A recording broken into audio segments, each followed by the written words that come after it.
यह बात उस समय की है जब मेरी नई नई शादी हुई थी। मेरे पति भारतीय सेना में थे। इस समय वो नेवी में जॉब कर रहे थे। शादी के बाद जब मैं ससुराल गई तो सुहागरात भी नहीं हो पाई थी कि उनके पास कॉल आ गई थी उनके बॉस की। उन्होंने उन्हें फौरन वापस बुलाया भारत के पानी की जहाजों पर, और युद्ध के हालत बन गए थे। इसलिए मेरे पति फौरन ही मुझे छोड़कर बॉर्डर पर चले गए। वहीं पर उनकी पोस्टिंग थी। मैं तो वो भी नहीं पाई। मेरी सुहागरात अधूरी रह गई थी। फिर उन्होंने दूसरे दिन कॉल किया कि अब 3 महीने बाद ही आ पाएंगे। ये सुनकर मैं बहुत दुखी हुई थी, जिसके लिए मैं इस घर में आई थी। वो मुझसे बहुत दूर थे। मैं इसे अपनी किस्मत समझकर तन मन से सास ससुर की सेवा करने लगी। धीरे धीरे मेरे ससुर मुझे इधर उधर हाथ लगाने लगे।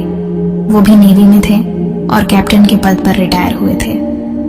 वो अब 60 साल से ज्यादा के हो चुके थे, पर उनकी फिटनेस कमाल की थी। वो बड़ी बड़ी मूंछें रखते थे। मैं उसका पूरा ख्याल रखती थी।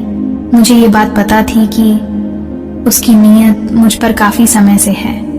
वो मेरे पति के जाने के बाद मुझे चाहते हैं, पर फिर भी मैं उनकी सेवा करती थी। टाइम टाइम से चाय पानी दवाइयाँ खाना देती थी। घर में मैं पूरे ड्रेस वाला कपड़ा पहनती थी। एक दिन उन्होंने मेरा हाथ पकड़ लिया। मैं डर गई और मैं अपने ससुर जी से बहुत नाराज हो गई और मैं रोने भी लगी थी।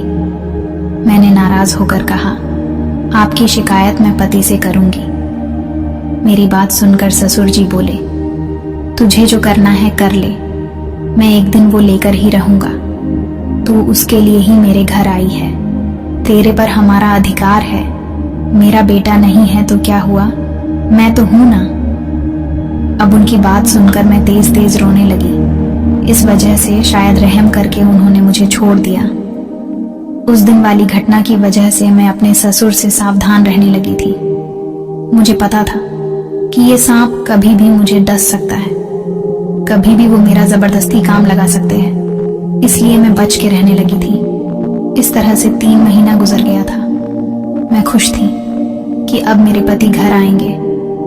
मैं फोन पर पूछने लगी, आप कब आ रहे हैं? तो जयंत ने कहा कि अभी बॉर्डर पर काफी तनाव है, इसलिए किसी भी सिपाही को छुट्टी नहीं मिली है।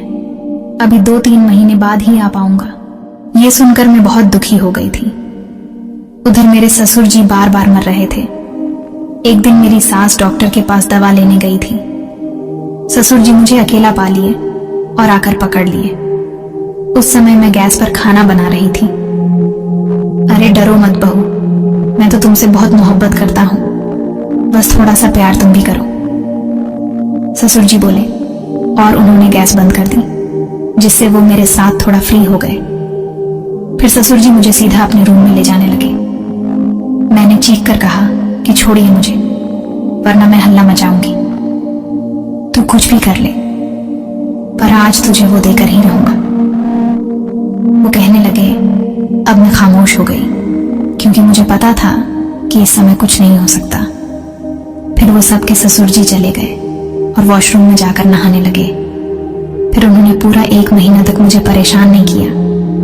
फिर एक बड़ी अच्छी सी बनारसी साड़ी लाकर दी। फिर एक दिन मैं छत पर सफाई कर रही थी। इतने में बारिश होने लगी, जिस कारण मैं उसमें भीग गई। उसी समय ससुर जी भी किसी काम से छत पर आ गए थे। वो भी भीग गए थे। बारिश के कारण हम दोनों फिसल गए और ऊपर रूम में जबरदस्त बिजली और कबड्डी का मैच चला। ऐसा मैच मैंने आज तक नहीं खेला था, और आज के मैच के बाद ससुर जी को मैं मान गई कि वह सच में नेवी के कैप्टन थे और इस उम्र में भी इतनी लंबी पारी खेल सकते हैं। लगभग 1 घंटे के बाद हम नीचे आ गए और मैंने